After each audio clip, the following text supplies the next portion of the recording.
The 1990s were a wild ride at the box office. For every hit like Titanic or Jurassic Park, there were films that didn't just flop, they imploded in ways Hollywood still whispers about. Stars were humbled, studios lost fortunes, and entire careers went up in smoke.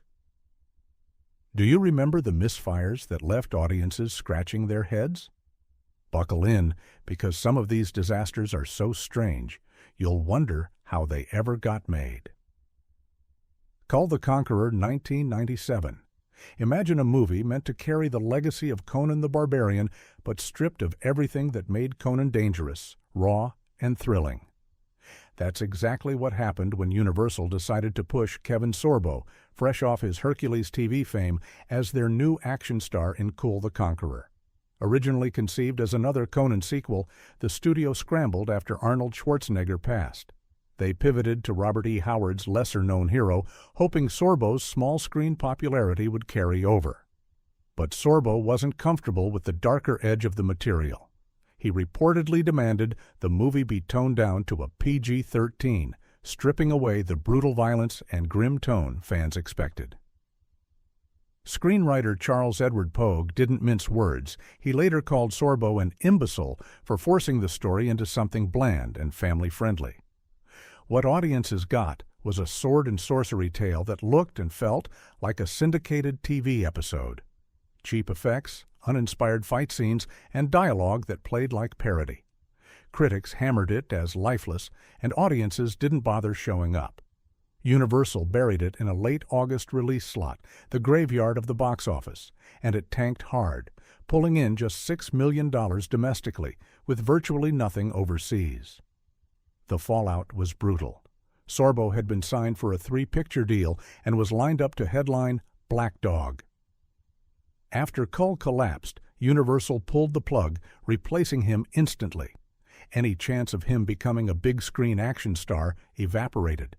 Instead of reviving sword and sorcery films for a new generation, Kull the Conqueror became a textbook example of how to mishandle an adaptation.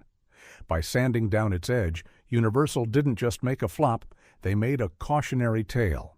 In Dreams, 1999. On paper, this film looked unstoppable. Steven Spielberg himself commissioned the script, Neil Jordan signed on to direct, and the cast featured Annette Bening and Robert Downey Jr. It should have been prestige horror gold. Instead, In Dreams turned into one of the strangest misfires of the late 90s. DreamWorks clearly smelled trouble early on. Rather than giving it a prime release date, they buried it in January, the month where studios dump movies they've given up on. The story followed Bening as a woman haunted by visions connected to a serial killer, blending dream logic with psychological horror. The problem? It never worked. Scenes felt disconnected, the tone swung wildly, and the dream imagery came across more confusing than unsettling. Audiences didn't bite. Opening weekend, it scraped just $4 million, losing badly to teen crowd pleasers like Varsity Blues.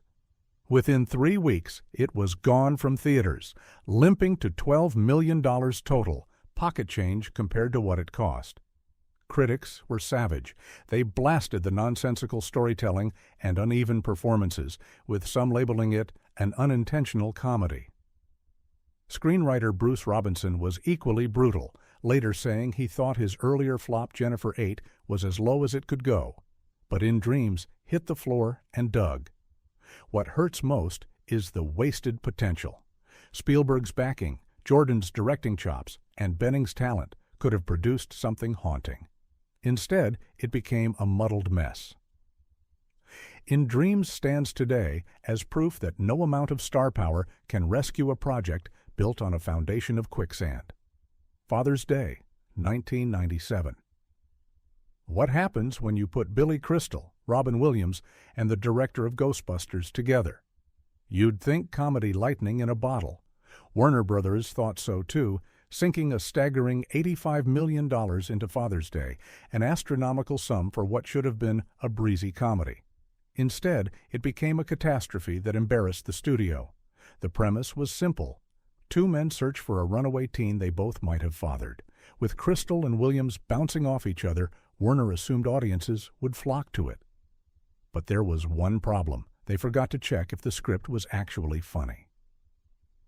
Executives later admitted they greenlit the film based purely on the names, barely glancing at the writing. By the time they realized it was a mess, it was too late. Reshoots didn't help. Marketing gimmicks like having Crystal and Williams guest star on Friends didn't help. And the release date? Another disaster. Instead of dropping it on Father's Day weekend, Warner inexplicably released it on Mother's Day weekend. Audiences weren't fooled. It opened in second place with just $9 million, trailing behind The Fifth Element. Despite massive marketing spend, the film fizzled, crawling to $28 million domestically. Internationally, it did even worse. Warner lost tens of millions. What should have been a comedy event became a punchline. Father's Day taught Hollywood an expensive lesson. Even legends can't save a hollow script. Fire Down Below, 1997.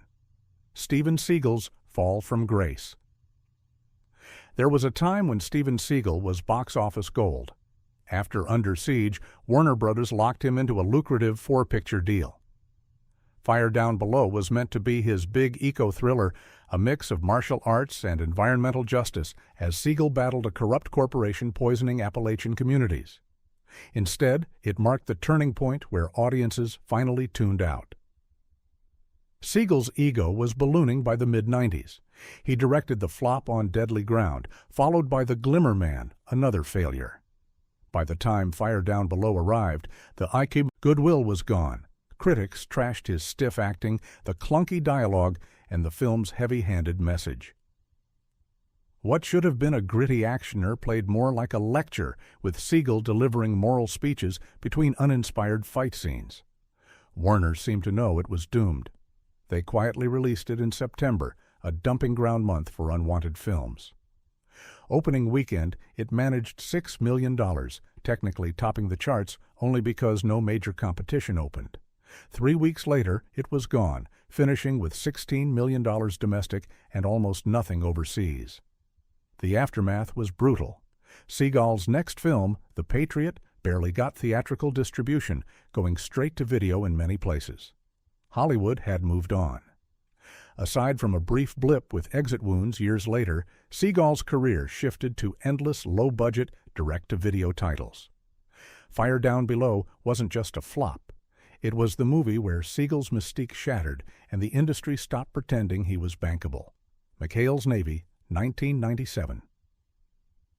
When a TV reboot sinks, an entire deal. Remember when studios thought Tom Arnold could be a leading man? McHale's Navy was the disastrous end of that dream. Based on the 1960s sitcom, Universal greenlit a big-screen reboot nobody asked for, hoping Arnold could anchor a comedy franchise. What they got was one of the worst-reviewed movies of 1997. The project came from the Bubble Factory, a production company run by Sid Sheinberg after he left Universal. Spielberg liked Sheinberg, so the studio gave him leeway. The plan was to churn out profitable, mid-budget movies. Instead, McHale's Navy torpedoed the entire experiment.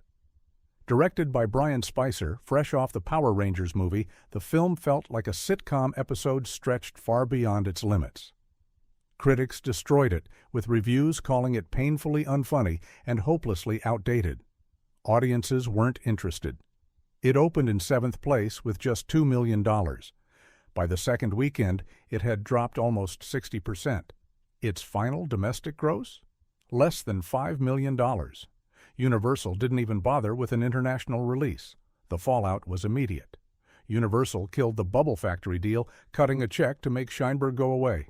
Even he later admitted McHale's Navy was a disaster.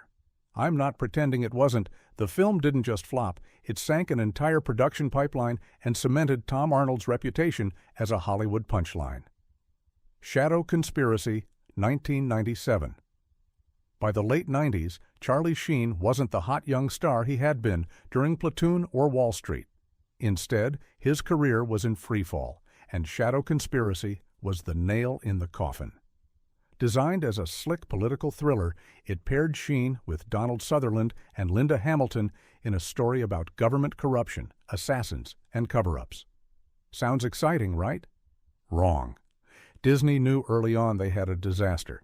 The film was produced by Synergy, the same troubled company behind Judge Dredd and The Scarlet Letter, and it had all the same problems: bloated production, weak writing, and zero charisma from its lead. The studio quietly dropped it into theaters in January 1997, the cinematic wasteland where bad movies go to die. Against the re-release of Star Wars: A New Hope, it never stood a chance.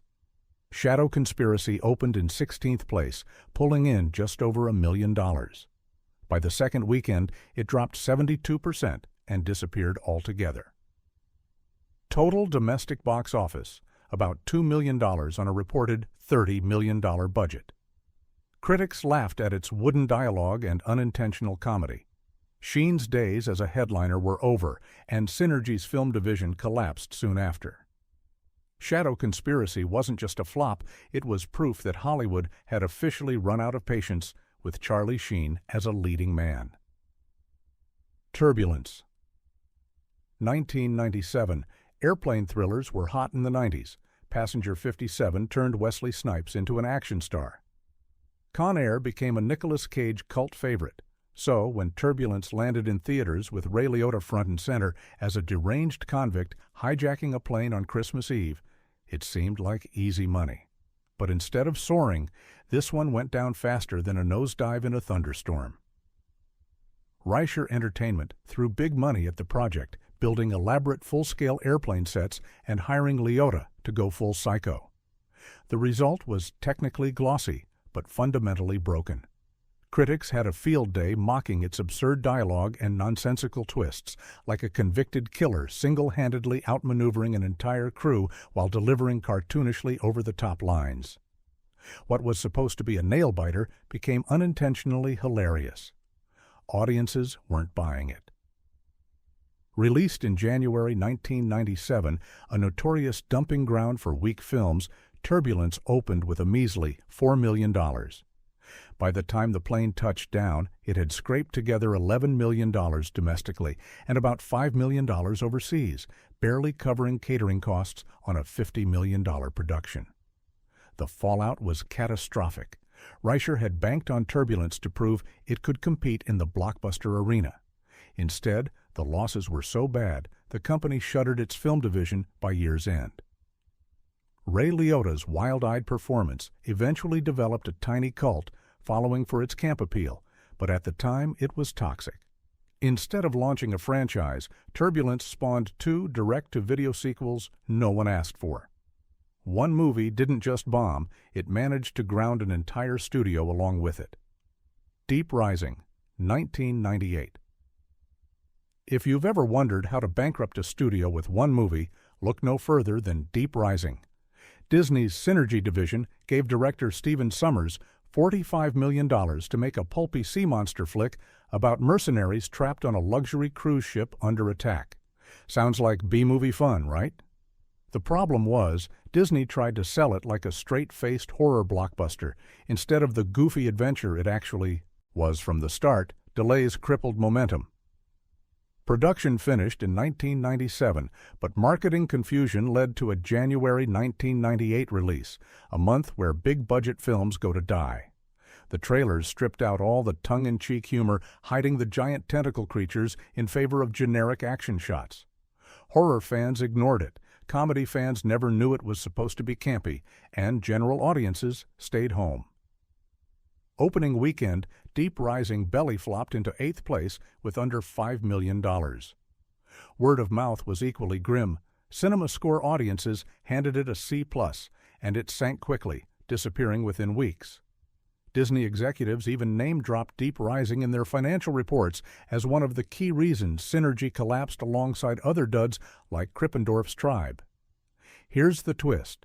Just a year later, Sommers rebounded with The Mummy, proving he could turn pulpy monster material into box office gold when marketed properly. But Deep Rising didn't get that chance. Instead, it became a bizarre footnote, a monster movie remembered not for its creatures, but for sinking the very studio that made it. Desperate Measures, 1998. After Batman and Batman Returns, Michael Keaton was supposed to be a permanent A-lister. But by the mid-90s, his career was losing steam. Desperate Measures was Sony's attempt to restore his star power with a high-concept thriller. The Hook? Keaton plays a brilliant but psychotic prisoner whose bone marrow is the only match for a young boy dying of cancer. Andy Garcia co-starred as the desperate father, and Sony poured $50 million into the production. Everything about it screamed comeback vehicle. But then came the delays. Sony panicked when Warner Brothers scheduled Mel Gibson's Conspiracy Theory on the same release date. Instead of going head-to-head, they pushed Desperate Measures into January 1998. That delay killed any momentum and put it up against Titanic, which was still dominating theaters. Critics weren't kind. They called the plot implausible, the performances forced, and the tone unintentionally melodramatic. What could have been a tense thriller came off as a made-for-TV movie with an oversized budget. Audiences agreed, giving it a cold shoulder. It opened in 6th place with less than $6 million, then collapsed quickly, topping out at $14 million domestic. For Keaton, it was a double whammy. Later that year, he headlined Jack Frost, Another Disaster, and Hollywood officially labeled him box office poison. His time as a headliner ended, forcing him into supporting roles in indies until his career revival with Birdman over a decade later. Desperate Measures wasn't just a flop, it was proof that even Batman couldn't cheat timing, buzz, and audience trust. Hard Rain, 1998. Disaster films ruled the mid-90s. Twister, Dante's Peak, and Volcano all made money by wrecking cities and landmarks. Paramount thought they'd cash in with Hard Rain, a $70 million action thriller set in a small town flooded by relentless storms. With Morgan Freeman as a thief and Christian Slater as a security guard, the studio had stars, spectacle, and soggy sets. What they didn't have was luck, or a star the public still cared about. The trouble started long before release. Originally titled The Flood, Paramount kept delaying the film, spending millions on reshoots to salvage it. Meanwhile, Christian Slater's off-screen behavior created headlines no studio wanted. In one infamous meltdown, he assaulted multiple people and even kicked a police officer down a staircase. He was sentenced to jail but given a delay so he could still attend the film's premiere. When Hard Rain finally hit theaters in January 1998, critics tore it apart. They called it soggy, cliché-ridden, and joyless despite nonstop action. The expensive waterlogged sets that swallowed production dollars didn't impress anyone. It opened with just $7 million, far below expectations, and sank to a final domestic haul of $20 million. Overseas numbers weren't much better, leaving Paramount tens of millions in the red. For Christian Slater, the damage was permanent. Once touted as Hollywood's next big star, he never again headlined a major studio blockbuster. Hard Rain proved you can flood entire towns for spectacle, but if your lead is toxic and your script leaks like a sieve, no one will show up. Soldier 1998. Kurt Russell had just bombed with Escape from L.A. when he signed on for Soldier, a sci-fi action epic written by Blade Runner's screenwriter. Warner Brothers paid him $15 million, his highest paycheck ever, hoping his name would carry it. Instead, the film became one of the decade's weirdest failures. Originally budgeted at $75 million, production delays and cuts gutted the scope. Director Paul W. S. Anderson later admitted, the YOREC reduced budget destroyed his vision. Instead of a sweeping space war film, Soldier looked cheap and rushed with sets that felt like leftovers from other movies. Russell spent months bulking up for the role, delivering a performance with barely 100 words of dialogue. The gamble didn't pay off. Critics called it wooden, fans called it derivative, and audiences stayed away. Released against Pleasantville and Apt Pupil, Soldier opened with $6 million and never recovered. Domestic totals hit just $14 million, with a measly $5 million overseas. By the time theaters and marketing costs were accounted for, Warner Brothers and Morgan Creek lost tens of millions. Soldier could have been a cult classic in the right hands, but instead it was a career low for everyone involved. The Gingerbread Man, 1998. This one began as a simple John Grisham script. Back before he was famous, he sold the screenplay for a modest fee. Years later, after Grisham became a best-selling author, studios revisited it. The problem? It wasn't very good. Polygram finally picked it up, with Kenneth Branagh agreeing to star only if a top director signed on. Enter Robert Altman, a legend who promptly threw out most of Grisham's draft and rewrote the film to his own liking. He added profanity, a hurricane subplot, and cast Robert Downey Jr., whose drug problems made him uninsurable. Polygram shrugged and pushed forward. Altman turned in his cut, but the studio hated it.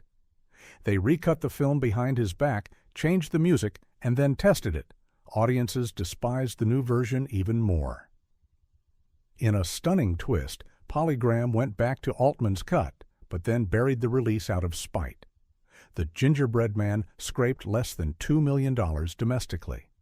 The feud destroyed Island Pictures, the company handling distribution, and proved even big names like Altman and Grisham couldn't guarantee success.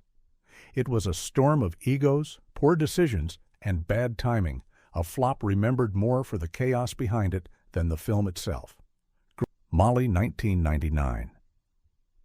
Few bombs from the 1990s are as downright bizarre as Molly. On the surface, it looked like heartfelt drama. Elizabeth Shue, an Oscar-nominated actress, playing a woman with autism who undergoes experimental surgery and suddenly transforms into a genius. With Amy Heckerling producing, MGM thought they might have an inspirational hit. Instead, they ended up with one of the most embarrassing releases of the decade. The problems started early.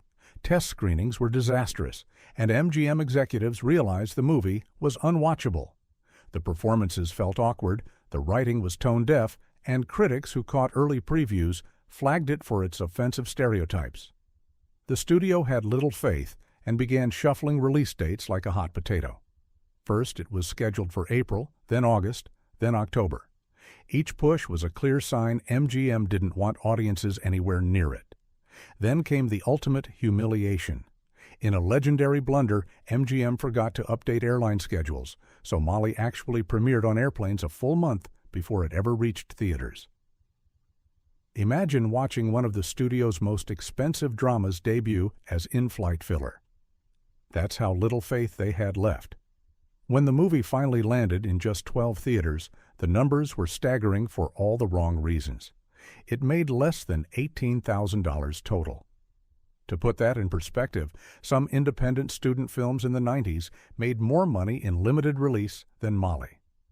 For a $21 million production, the loss was catastrophic. MGM didn't even try to spin it. They quietly wrote off the entire budget. Critics were brutal. They mocked the clumsy script, shredded its insensitive portrayal of autism, and dismissed it as one of the decade's most misguided projects. Audiences never had a chance to judge for themselves because hardly anyone saw it. Molly remains proof that sometimes a studio doesn't just lose faith in a film, they actively hope no one notices it exists. In that regard, MGM actually succeeded. The 1990s gave us blockbusters that defined the decade, but these films? They're the forgotten disasters, the weird misfires that remind us Hollywood is always one bad script away from disaster.